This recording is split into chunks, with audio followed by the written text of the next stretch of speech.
नमस्कार, नॉकिंगन्यूज़.com में आपका स्वागत है। मैं हूं गिरिजेश वशिष्ठ। दिल्ली में घमासान चल रहा है, चुनाव है। 5 फरवरी को वोट पड़ने वाली हैं। 5 फरवरी को मोदी जी जाएंगे, गंगा में स्नान करेंगे, लाइव टेलीकास्ट होगा, प्रचार होगा, वगैरह वगैरह। लेकिन उससे पहले केजरीवाल को उनके एक बयान पर घेरने की कोशिश हो रही है और साथ ही साथ केजरीवाल को घेरने के लिए सारी एजेंसियां झोंक दी गई हैं। और ये सब इसलिए हो रहा है ताकि एक संदेश जा सके कि भारतीय जनता पार्टी कहीं ना कहीं फाइट में है। देखिए, इस चुनाव में भी आपने लोगों को कहते हुए सुना होगा कि भारतीय जनता पार्टी पिछली बार से तो बेहतर करेगी। कुछ लोग कह रहे हैं कि भले ही जीत ना पाए, लेकिन अभी कोई ये नहीं कह रहा है कि वो जीत जाएगी, लेकिन फिर भी जीत ना पाए लेकिन सीटें तो बढ़ा लेगी। भारतीय जनता पार्टी इस बार ज़्यादा बेहतर करेगी। ये संदेश लगातार आपको सब जगह से मिल रहा है। ये परसेप्शन आता कहाँ से है? किसी ने ये एक साफ साफ काम किया कि वो कौन कौन सी सीटें हैं जो बीजेपी जीत जाएगी इस बार, जो उसने पिछली बार नहीं जीती थी। किसी के पास ये सूची है, किसी ने ये सूची जारी की कि भाई ये अमुक सीट है जो पिछली बार केजरीवाल की थी और इस बार भारतीय जनता पार्टी जीतने वाली है, या अमुक सीट पे कांग्रेस पार्टी केजरीवाल के वोट काट देगी और बीजेपी जीत जाएगी। चुनाव में पूरी दिल्ली में, ये राष्ट्रपति का चुनाव तो है नहीं कि पूरी दिल्ली का एक चुनाव हो रहा हो जिसके अंदर केजरीवाल और बीजेपी हो। तो ये परसेप्शन कहाँ से आ रहा है, कहाँ से ये सोच आ रही है लगातार लोगों के अंदर कि बीजेपी इस बार फाइट दे रही है। और इस परसेप्शन के साथ साथ अगर आप पहले जाएं तो क्या पिछले चुनाव में परसेप्शन नहीं था? क्या उससे पहले के चुनाव में परसेप्शन नहीं था जब 3 सीटें थीं? जब किरण बेदी चुनाव लड़ रही थी तो ऐसा लग रहा था कि इस बार तो उसकी वजह है कि जो भारतीय जनता पार्टी है उसके पास ये हुनर है कि वो चुनाव में, एक तो हुनर है, दूसरा संसाधन है, तीसरा जुगत है, जुगाड़ है उसका, कि वो अपना माहौल बना लेती है हर चुनाव में। जो चुनाव बुरी तरह से हारी है, हाल के समय का देख लीजिए आप, जो भी चुनाव, उस चुनाव में भी वो माहौल बनाने में कामयाब रही और लोगों को लगा कि नहीं भाई टक्कर दे रही है, फाइट दे रही है। बाद में फाइट देते देते वो फिसड्डी हो जाती है। ये अलग बात है कि जब जीतना होता है तो जीत भी जाती है, जहाँ जीत रहा होती है। उसकी बहुत सारी वजह। तो ये जो माहौल बनता है, ये माहौल कई तत्वों से मिला के बनता है। दिल्ली में जो माहौल बन रहा है उसमें भी मीडिया का बहुत बड़ा योगदान है। अब आप सोचिए कि मोदी जी ने एक ऐलान किया कि हम भाई 8वां वेतन आयोग लेकर आएंगे। अब 8वां वेतन आयोग लेके आएंगे का मतलब क्या होता है? 8वां वेतन, अभी मैं आऊँगा केजरीवाल के बयान का और मान के उन सारी चीज़ों का विश्लेषण करेंगे हम एक एक करके, और यमुना के पानी में जहर कैसे मिलाया जाता है इस प्रक्रिया को भी समझेंगे। तो इस प्रोसेस के बीच में अलग अलग जगह पे तो कह दिया गया चुनाव आ रहा है भाई, तो जब वेतन आयोग आता है, तो वेतन आयोग का आने का मतलब ये है कि एक कमेटी बना दी गई है जिसको आयोग कहते हैं। वो आयोग क्या करता है, इस बात का हिसाब किताब लगाता है कि भाई कर्मचारियों का कितना वेतन बढ़ाना चाहिए।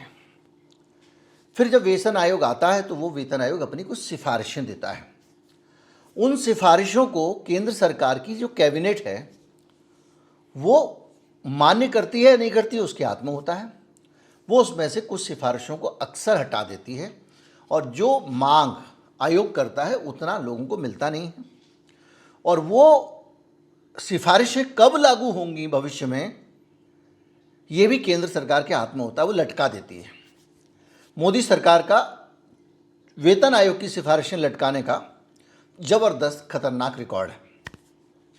लेकिन आयोग बनते ही मीडिया ने ये तक बता दिया किसका कितना वेतन बढ़ पाएगा, किसकी कितनी सैलरी बढ़ जाएगी, और ये चुनाव के बीच में। क्यों? क्योंकि दिल्ली में बड़ी सारी कॉलोनियाँ, आर के पुरम है या गोल मार्केट का इलाका जो नई दिल्ली सीट है जो कि अरविंद केजरीवाल हैं, या और भी बहुत सारे इलाके हैं जहाँ पर कंसंट्रेशन है केंद्र सरकार के कर्मचारियों का, सरकारी कर्मचारियों के क्वार्टर हैं।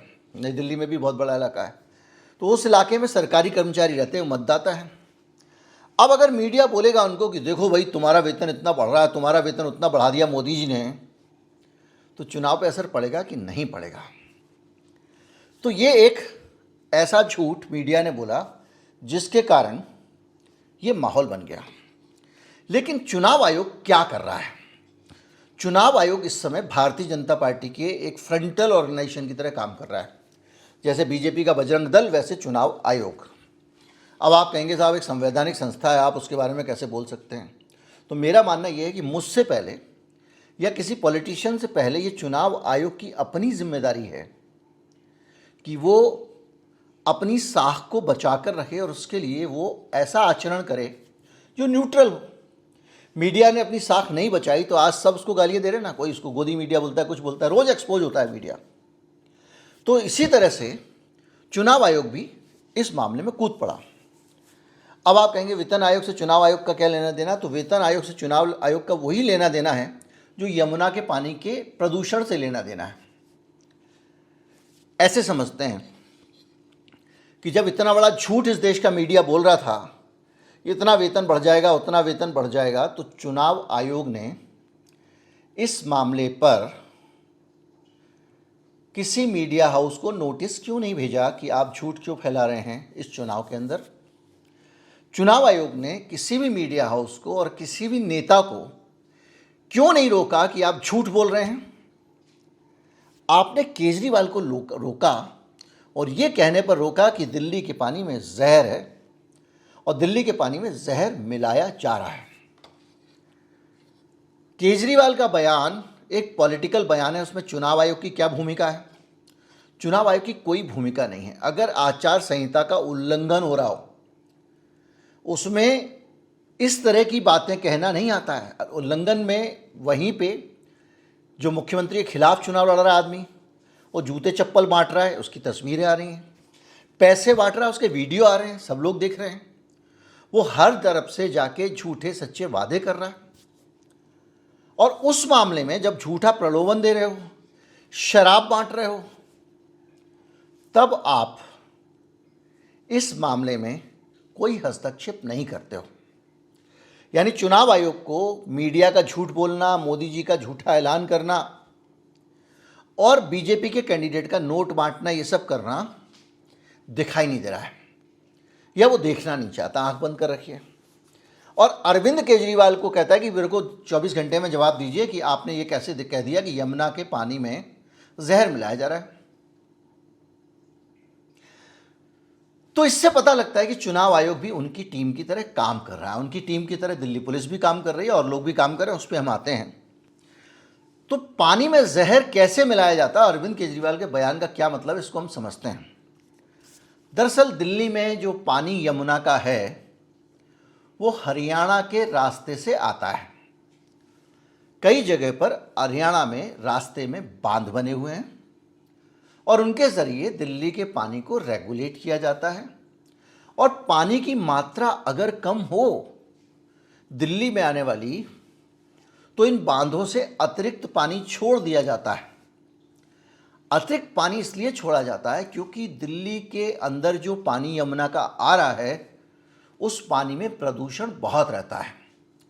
प्रदूषण ऐसे रहता है कि बहुत सारे नाले, बहुत सारे फैक्ट्रियों के गंदे केमिकल वाले नाले, खेती चूँकि हरियाणा में बहुत होती है तो वहाँ नाइट्रोजन वाली जो खेती होती है उसके ज़रिए आने वाला पानी में प्रदूषण, ये सब मिला के पानी के अंदर अमोनिया की मात्रा बढ़ाते हैं और प्रदूषण भी बढ़ाते हैं, ऑक्सीजन भी कम करते हैं। जब ये ऑक्सीजन कम करते हैं तो कई बार ऐसी नौबत आ जाती है, कई बार दिल्ली में जो वाटर ट्रीटमेंट प्लांट हैं उनको बंद करना पड़ता है। जहाँ पर पानी की सफाई होकर पीने लायक पानी बनाया जाता है उन संयंत्रों को बंद करना पड़ता है। और उन संयंत्रों को बंद इसलिए करना पड़ता है क्योंकि पानी में अमोनिया की मात्रा बहुत बढ़ गई है और अगर पानी किसी तरह से साफ़ किए बगैर चला गया तो लोगों के स्वास्थ्य पर बुरा असर पड़ेगा। अमोनिया के ज़रिए बहुत सारी बीमारियां, किडनी विडनी बहुत सारी होती हैं। उस पे जाएंगे तो हेल्थ का वीडियो हो जाएगा, लोग कहेंगे आप इधर उधर बहुत भागते हो। तो पानी की मात्रा में जो प्रदूषण है, जो अमोनिया है, या दूसरे प्रदूषण हैं वो ज़्यादा ना बढ़ जाएं, इसके लिए जो हरियाणा का काम है, वहाँ ताजेवाला डैम है, हथनी कुंड डैम है, उन डैम के ज़रिए वो पानी को रेगुलेट करें, पानी को बढ़ाएं, ताकि दिल्ली को जहरीला पानी ना झेलना पड़े। अभी चल रहा है चुनाव का समय, पानी की सप्लाई लोगों को करना, साफ पानी देना दिल्ली सरकार की जिम्मेदारी है। दिल्ली जल बोर्ड उनके ही मातहत आता है, केजरीवाल के। दिल्ली जल बोर्ड के दो तत्व हैं। एक दिल्ली जल बोर्ड का चेयरमैन होता है, जिसकी नियुक्ति दिल्ली सरकार करती है। आजकल एलजी साहब की टांग भी उसमें घुस गई है। दूसरा जल बोर्ड का सीईओ होता है, जो ब्यूरोक्रेट होता है। दिल्ली के सारे ब्यूरोक्रेट्स की रिपोर्टिंग लेफ्टिनेंट गवर्नर को है, उपराज्यपाल को है। क्योंकि केंद्र सरकार ने एक अध्यादेश ला के कानून बदल दिया, तो वो सारे के सारे जो ब्यूरोक्रेट्स हैं वो कौन सी भाषा बोलते हैं? वो केंद्र सरकार की या बीजेपी की भाषा बोलते हैं, क्योंकि वो एलजी को रिपोर्ट करते हैं।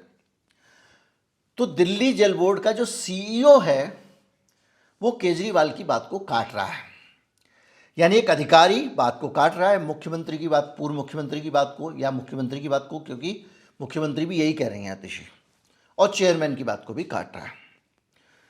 तो मसला इस बात का है कि जब हरियाणा से पानी आ रहा है, अगर आप उसमें जहर मिलाते नहीं हो, जैसे कि आप जो लोग शराब पीते हैं उस शराब के अंदर पानी मिला के उसको माइल्ड करते हैं, पानी कम मिलाएंगे तो ज़्यादा जहरीली हो जाएगी, इस तरह से देखा जाए तो।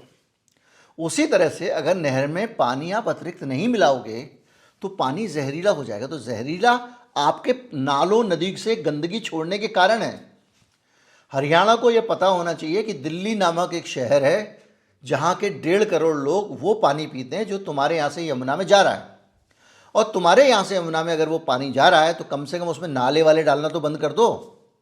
वो तो किया नहीं, सीवर डाले जा रहे हो, सब कुछ किए जा रहे हो। और जब पीछे से पानी की सप्लाई कम हो जाए तो तुम बांधों से अगर पानी की अतिरिक्त सप्लाई नहीं छोड़ोगे तो दिल्ली के लोग मरेंगे ना। तो आप चुनाव के टाइम पे पानी की क्वालिटी खराब हो जाए और लोग केजरीवाल को गाली दें, इसलिए आप वहाँ से पानी को माइल्ड नहीं कर रहे हो, प्रदूषित पानी के अंदर साफ पानी मिला के उसको इस लायक नहीं बना रहे हो कि उसका ट्रीटमेंट किया जा सके। अब वो वहाँ के मुख्यमंत्री पानी पी के दिखा रहे हैं यमुना का, पीते हैं 2 ही मिनट में थूक देते हैं, उनका एक वायरल वीडियो आ रहा है। और इधर बीजेपी वाले केजरीवाल से कह रहे हैं तुम यमुना का पानी पी के दिखाओ। अरे भारत में भैया कौन सी ऐसी नदी है जिसका पानी सीधे आप पी सकते हो? वाराणसी प्रधानमंत्री का क्षेत्र है, दुनिया भर में डंका बज रहा है, वहाँ का पानी कोई पी सकता है क्या सीधे नदी से निकाल के? कहीं पे इलाहाबाद में अभी संगम में क्या आप सीधे पानी निकाल के पी सकते हो? कोई नदियों का जो हाल है हमारे देश में, जिस तरह का प्रदूषण है, हम लोग बचपन से सुनते आ रहे हैं, 40 साल सुनते, 40-45 साल हो गए हैं कि नदियों के अंदर ये जो गंदगी नहीं जानी चाहिए, नालों का फिर पे ट्रीटमेंट प्लांट लगने चाहिए, तब भी गंदा पानी आ रहा है नदियों में। कैसे आ रहा है? इतने सारे लोग सरकार में रहे। इसका मतलब ये है कि ये सब राजनीति हो रही है। इस राजनीति में केजरीवाल को चुनाव आयोग ने बुला लिया। अब कह रहा है आपने ये कैसे कह दिया कि वो पानी जहरीला आ रहा है वहाँ से और पानी में जहर मिला है, आप साबित करिए। अब आपने लोगों के मुंह पकड़ना शुरू कर दिया, पोटेशियम साइनाइड डाल के भेज रहा है या चूहे मारने की दवा उसमें घोल रहा है, ऐसा तो नहीं कर रहा है ना यार। लेकिन चुनाव आयोग ने बुलाया केजरीवाल को, ये संकेत देने की कोशिश की और मीडिया हेडलाइन लगा रहा है केजरीवाल की मुसीबत बढ़ी, ये बढ़ा। तो अब रिटायरमेंट आने वाला है राजीव कुमार का, इसलिए पहले ढोल बजा रहे हैं ताकि रिटायरमेंट के बाद 2-4 साल कुछ सुरक्षित उनको मिल जाए, और वो होगा, दिया जाएगा, सब जानते हैं। अब आते हैं उस मसले पे जो छापा पड़ा है। छापा क्या है? 2 चीज़ें हुई हैं। एक चीज़ तो ये हुई है कि एक गाड़ी क्रेटा, दिल्ली में पंजाब भवन है, पंजाब भवन के बाहर एक गाड़ी खड़ी हुई है क्रेटा। कौन खड़ी कर गया, कब कर गया, कहाँ से आई, नहीं पता। उस गाड़ी में कुछ लाख रुपए हैं, दारू की बोतलें हैं और आम आदमी पार्टी के झंडे हैं, और वहाँ वो खड़ी हुई है। अब तस्वीर ये बनती है कि पंजाब भवन, आम आदमी पार्टी के झंडे, पंजाब में आम आदमी पार्टी की सरकार है, उसके बाहर गाड़ी खड़ी है और गाड़ी के अंदर नोट भी हैं। तब तो चुनाव में धांधली का आरोप लगा, जहाँ बट रहे हैं सामने उसकी बात नहीं है। लेकिन आप अंतर समझिए, मैं ये ऐसा लगेगा आपको कि मैं शायद केजरीवाल का सपोर्ट कर रहा हूँ। आप जानते हैं मैं साल भर केजरीवाल के बारे में जो भी वीडियो बनाता हूँ वो बहुत साफ बनाता हूँ और मैं बनाता रहा हूँ। लेकिन ये मामला जो है, इसमें अगर मैं सच नहीं बोलूँगा सिर्फ अपने आप को संतुलित दिखाने के लिए, तो ये भी गलत है। तो क्रेटा गाड़ी पे किसी फोर्ड इको स्पोर्ट गाड़ी का नंबर लिखा हुआ है। दिल्ली जैसे शहर में फेक नंबर प्लेट के साथ एक गाड़ी आती है, और आज के ज़माने में कोई भी गाड़ियों में अगर नोट बांट के निकलेगा, नोट लेके निकलेगा, नोट रख के निकलेगा, तो वो आदमी उसमें अपनी पार्टी के झंडे फंडे संडे नहीं रखेगा। और गाड़ियों में भर भर के नोट बांटने कोई नहीं निकलता है। जो नोट बांटने वाला मामला था, परवेज वाला आया, उसमें तो कुछ किया नहीं आपने, परवेश वर्मा वाला। फिर जूता बांटने का भी आ गया, कुछ किया नहीं। धड़ल्ले से बयान दे रहा है कुछ किया किसी ने नहीं किया। लेकिन इस गाड़ी को दिल्ली पुलिस ने पकड़ लिया, और जब जांच होती है तो पता चलता है कि ये तो गाड़ी कहीं की कुछ का कुछ, कुछ का कुछ, कुछ का कुछ। जिस आदमी के नाम से गाड़ी है उस आदमी का कोई लेना, पता नहीं वो कहाँ है दुनिया में, उसे लेना देना नहीं। उसको कह रहा भैया मुझे क्या पता, क्योंकि किसी की गाड़ी की नंबर प्लेट क्रेटा गाड़ी पे लगी हुई है। पंजाब गवर्नमेंट जो है वो कभी लगाती नहीं। अच्छा, दूसरा, इस गाड़ी के ऊपर पंजाब सरकार जिस तरह लिखा हुआ है, वो पंजाब सरकार की दूसरी गाड़ियों पर किसी पे भी ऐसे इस स्टाइल में नहीं लिखा गया है। तो इससे भी एक ये लगता है कि ये गाड़ी किसी ने वहां पर चुनाव से पहले खेल करने के लिए खड़ी कर दी। मैंने शुरू कहां से किया था कि भारतीय जनता पार्टी माहौल बनाने में एक्सपर्ट है। वो ऐसा माहौल कर देती है कि आपको लगता है अब तो पक्का इनका जीतना तय है। आप कर्नाटक का चुनाव याद कर लीजिए, आपको अच्छी तरह याद हो जाएगा। अब आते हैं उस पर, हरभजन मान के घर पे। भाई मुख्यमंत्री है, उसके घर पे तुम पुलिस फौज फाटा लेकर पहुंच गए। क्या भैया हमको चेक करना है, वहां पर नोट बट रहे हैं। ठीक है, चेक कर लो। कोई आधार, कोई टिप ऑफ नहीं जी। एक आदमी ने मैसेज किया था। अब आम आदमी पार्टी वाला कहेगा कि मैं तो मैसेज कर रहा हूं कि मोदी जी के घर में पैसे हैं, पहुंच जाओगे पुलिस लेके। मैं चुनाव आयोग को मैसेज कर रहा हूं कि फला आदमी का पैसे बट रहे हैं, कहीं से कोई जांच करोगे, तस्दीक करोगे। एफआईआर भी दर्ज नहीं करती पुलिस। बलात्कार के मामले में भी आदमी जाके, जब थाने में लोग जाके अपने एप्लीकेशन लगाते हैं या कहते हैं घर में चोरी हो गई, तो पुलिस वाला 3 दिन तक एप्लीकेशन अपने पास रखता है, दाएं बाएं करता है, और जब एकदम तसल्ली कर लेता है तब एफआईआर करता है। और जब उसको लगता है कि इसके बगैर काम नहीं चलेगा। आपको पता है मेरा फेसबुक पेज knockinnews.com का हैक हो गया था। बड़े संघर्षों के बाद उसकी एफआईआर दर्ज हुई। एफआईआर दर्ज होने के बाद उसकी जांच 1 इंच भी आगे नहीं बढ़ी। अब 31 तारीख को, इसी महीने में उसकी तारीख है पहली अदालत में।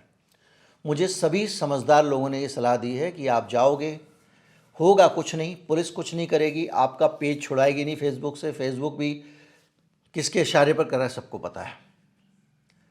और तारीख पे तारीख करके आप परेशान हो जाओगे चक्कर लगा के। इसलिए हमारे एक शुभचिंतक वकील ने कहा कि चुपचाप से इस तारीख पे जाओ ही मत, मुकदमा ख़त्म हो जाने दो।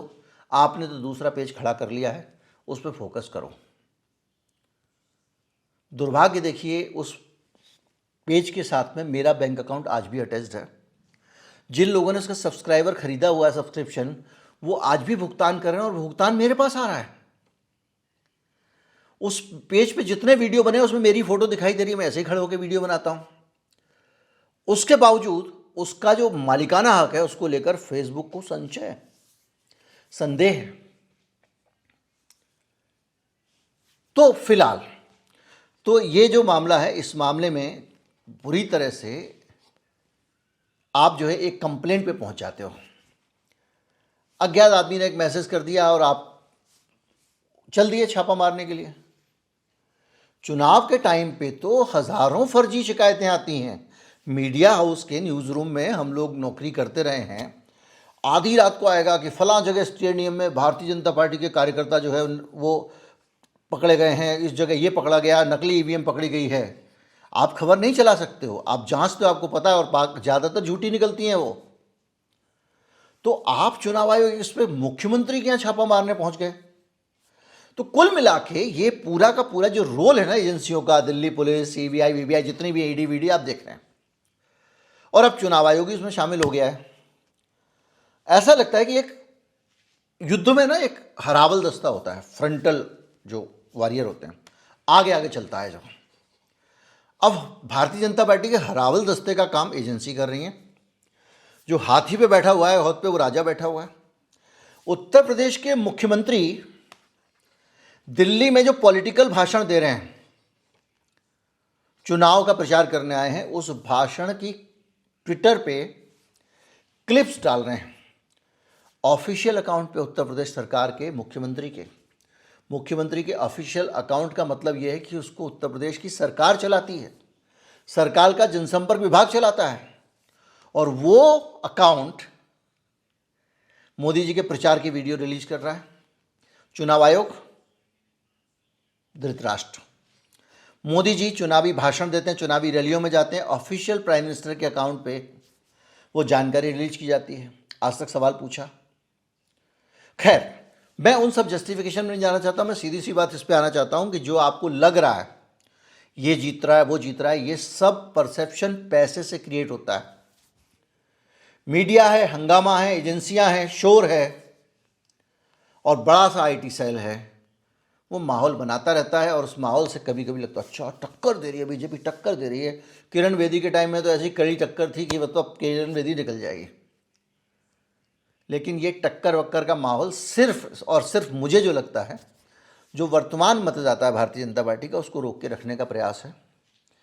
आम आदमी पार्टी के लिए भी ये एक काम है कि वो अपने मतदाता को रोक के रखे। कांग्रेस का जो परंपरागत मतदाता है वो उसको भी अपनी तरफ खींचने की कोशिश कर रही है। अरविंद केजरीवाल ने कहा कि देखो भाई 20-25 हज़ार रुपये महीने का नुकसान हो जाएगा कांग्रेसियों से अगर हमारी सरकार चली गई तो आप जो है वो कांग्रेस को वोट मत दो, आप हमको ही वोट दे दो। तो ये सब जो है ना एक अलग तरह की कवायद है जिसको हम सीट में नहीं कन्वर्ट कर सकते। आज की तारीख में कोई नहीं जानता किसको कितनी सीटें मिलेंगी, लेकिन कहीं कोई बदलाव होता दिख नहीं रहा। ऐसा नहीं दिख रहा है कि इस पर्टिकुलर सीट पे ये नहीं ये जीत जाएगा, यह सीट पे चीज़ें बदलने वाली हैं। कोई आपको ऐसा नहीं मिलेगा जो कहेगा कि नहीं मैं तो अपनी पार्टी, इस बार आम आदमी पार्टी को अपनी सीट पे हराने वाला हूं, उसके अलावा जिसने पिछली बार भी हराने की कोशिश की थी और नहीं हरा पाया था। आशा करता हूं नए डेवलपमेंट में ये पूरी समझ आपको एक अच्छे से आई होगी और इस पॉलिटिक्स को आप दिल्ली की समझे होंगे और ये भी समझे होंगे कि इन मसलों की जड़ में क्या है। नमस्कार, जय हिंद।